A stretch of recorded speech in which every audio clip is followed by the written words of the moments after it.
Bonjour Monsieur Tsimbalanga. Oui, bonjour, c'est Chimbalanga. Monsieur Tsimbalanga, excusez-moi. Non, de rien. Merci d'accepter de donner votre interview au journal du Dauphiné Libéré. Au préalable, je souligne que vous êtes président de l'association Convergence pour l'émergence du Congo, une association française qui défend la cause de la République démocratique du Congo. Ma première question est la suivante. Monsieur Kabila reste au pouvoir, qu'en pensez-vous?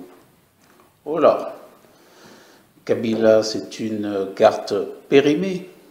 Non, non, non. Kabila, c'est du passé. Il n'a plus le pouvoir, ce n'est plus la peine d'en parler, comme vous le dites. Préparons l'avenir. Je m'explique. Vous savez que la Constitution de la République démocratique du Congo prévoit dans son article 70 que le président de la République est élu pour un mandat de 5 ans renouvelable une seule fois. Mais je vous informe aussi que M. Kabila est arrivé à la fin de son deuxième et dernier mandat, c'est-à-dire celui de 2006 et de 2011 cumulés. Or, je vous informe que M. Kabila n'a pas voulu respecter la Constitution. Les fonds qui ont été alloués à la CENI c'est la Commission électorale nationale indépendante, donc je disais donc les fonds qui ont été alloués ont été volontairement détournés.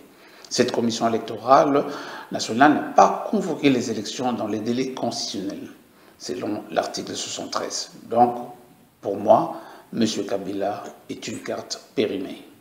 Et que dit précisément cet article 73? Bon, écoutez, l'article 73, qu'est-ce que je peux dire? Je me rappelle très bien. Oui, cet article parle de la convocation des élections 90 jours avant l'expiration du mandat du président en place. De ce fait, M. Kabila n'est plus président de la République depuis le 20 décembre 2016. Actuellement, ce que je peux dire actuellement, il ne peut plus engager la République démocratique du Congo du fait qu'il est aujourd'hui illégal et illégitime. Et pourquoi, d'après vous, la Cour constitutionnelle valide le fait qu'il doit rester en place jusqu'à l'élection d'un nouveau président élu?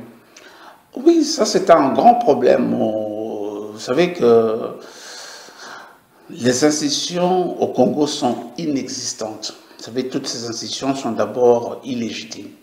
Et vous savez, je veux parler comment est-ce que cette Cour constitutionnelle a été mise en place. Tout ce que je peux vous dire, en fait, la Cour constitutionnelle a fait allusion à l'article 70 pour rendre sa décision.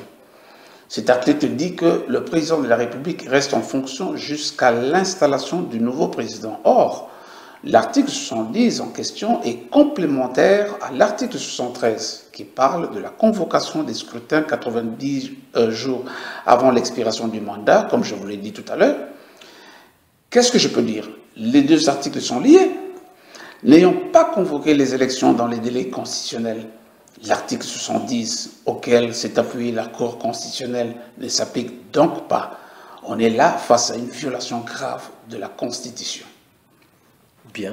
Alors, si vous ne reconnaissez pas la légalité et la légitimité de M. Kabila, premièrement, pourquoi discuter avec lui? Et deuxièmement, que faut-il attendre de la rencontre avec la CENCO, qui signifie Conférence épiscopale nationale du Congo? Oui.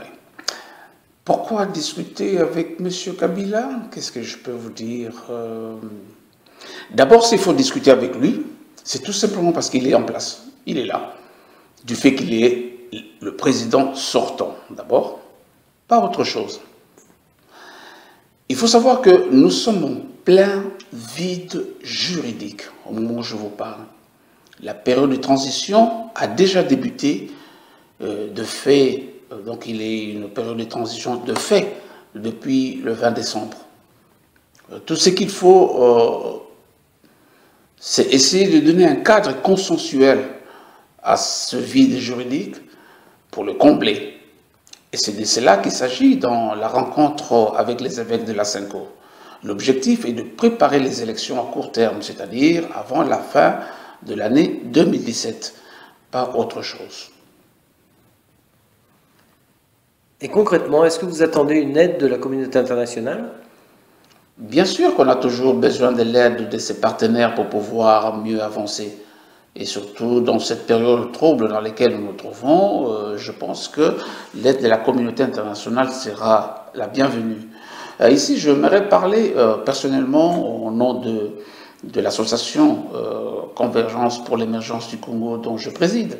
Donc je tiens personnellement à remercier les États-Unis d'Amérique et l'Union européenne, notamment la France aussi, le pays dans lequel je me trouve, pour leur implication significative dans la recherche des solutions de paix dans la région des Grands Lacs en général et de la République démocratique du Congo en particulier. Je dirais même que les balais diplomatiques qui ont été déployés ces derniers temps ont permis aujourd'hui que nous puissions même arriver à ces dialogues au niveau de la CENCO pour concrétiser la résolution 2277 des Nations Unies sur un accord global inclusif. Donc voilà pourquoi je voudrais justement, je disais donc que l'aide de la communauté internationale serait le bienvenu. Mais monsieur le journaliste, permettez quand même que je saisisse un peu l'occasion de votre micro pour parler du peuple congolais dont on ne parle pas assez. Ce peuple qui a souffert, ce peuple qui est meurtri dans sa chair, ce peuple qui a été mis sous l'obscurantisme, qu'on a empêché le droit de s'exprimer, ce peuple qu'on massacre tous les jours jusqu'à aujourd'hui, ce peuple qui a perdu plus de 8 millions de morts, ce peuple qui, ses filles de 6 mois à 80 ans ont été violées sans que le monde soit alarmé, sans que les projecteurs du monde entier soient quand même fixés sur la situation de la République démocratique du Congo, ce peuple qui, les populations sont déplacées à dessein pour se voir remplacées par des peuples venant d'ailleurs. Je voulais féliciter ce peuple pour sa résistance. Face à la volonté obscure de diviser le Congo, ils ont fait preuve de leur amour, de leur unité. Ce peuple a prouvé qu'il est indissociable. Ce peuple a montré qu'il était très uni et très fort. Il a fait preuve de sa conscience, de l'appartenance à la nation congolaise. En fait, cette conscience vient de ses gènes. Ce lien indéfectible qui existe entre Congolais a permis la prise de conscience de l'avenir de la nation et de la volonté de la protéger et de la défendre. Merci, peuple congolais. Monsieur Tsimbalanga, je vous remercie pour ce témoignage éclairé et très émouvant lorsque vous parlez de votre peuple. J'aurais une dernière question, car je crois savoir que vous avez été invité par les industriels de la Chambre du commerce de la région Rhône-Alpes. Et pouvez-vous nous dire de quoi vous avez parlé?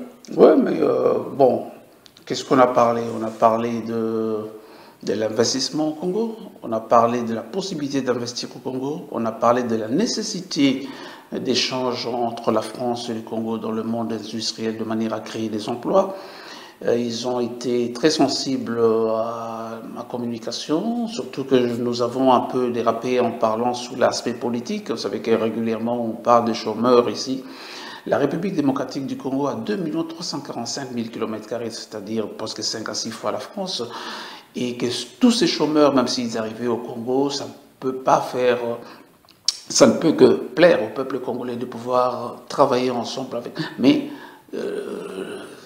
vos chômeurs vont poser des questions. Est-ce qu'il y a la paix? Est-ce qu'il y a la justice? Ce sont deux facteurs importants qui permettent à ce qu'un peuple puisse se déplacer pour aller dans un autre pays. Voilà, c'est un peu autour de ça, autour de l'avantage que peut offrir aussi la République démocratique du Congo dans les investissements, les jours à venir, dont nous espérons que nous puissions amorcer les pas vers la paix véritable, la justice véritable, de manière à ce que nous puissions aussi recevoir des industriels français. C'est dans ce sens-là que nous avons discuté. Je vous remercie, M. Tsimbalanga. Et avez-vous peut-être un mot de la fin à nous communiquer? Un mot de la fin. Bon, qu'est-ce que je peux dire comme mot de la fin? Nous espérons tous, tous les Congolais, nous espérons que l'accord consensuel de la CENCO soit satisfaisant pour tous et qu'il aboutira un jour à la mise en place d'un cadre responsable, consensuel, qui permettra l'organisation des élections tant attendu par le peuple congolais afin, comme je dis, d'amorcer les premiers pas vers une première alternance paisible et démocratique en République démocratique du Congo. C'est ce que nous souhaitons tous et c'est ce que nous attendons tous pour que ce pays un jour puisse commencer à mettre en place les structures, des bases solides, fiable et viable d'un état de droit et s'ouvrir positivement au monde. Monsieur Simbalanga, je vous remercie encore et je vous souhaite bonne réussite dans votre entreprise. Merci beaucoup, monsieur. Mais je peux vous demander quelque chose. Vous savez que ça, oui, vous savez, c'est pas méchant, excusez-moi. Et j'aimerais avoir l'intégralité de cette interview que vous venez de m'accorder, parce que je ne veux pas qu'un jour vous puissiez me faire parler d'autre chose dont je n'ai pas dit grâce aux ciseaux. Vous savez, alors les journalistes, vous êtes très forts pour pouvoir faire parler à quelqu'un ce qu'il n'a pas dit. Permettez que je puisse vous le demander, parce que d'abord, je dois le justifier au sein de ma base. Et je dois aussi communiquer aussi avec mon peuple au niveau des réseaux sociaux, si ça ne vous dérange pas. Ah ben c'est entendu, monsieur Simbalanga, comptez sur moi, je vous aurai l'intégralité de notre échange, je vous les communiquerai personnellement. Merci beaucoup, monsieur. Merci beaucoup. Merci à vous. Merci, monsieur.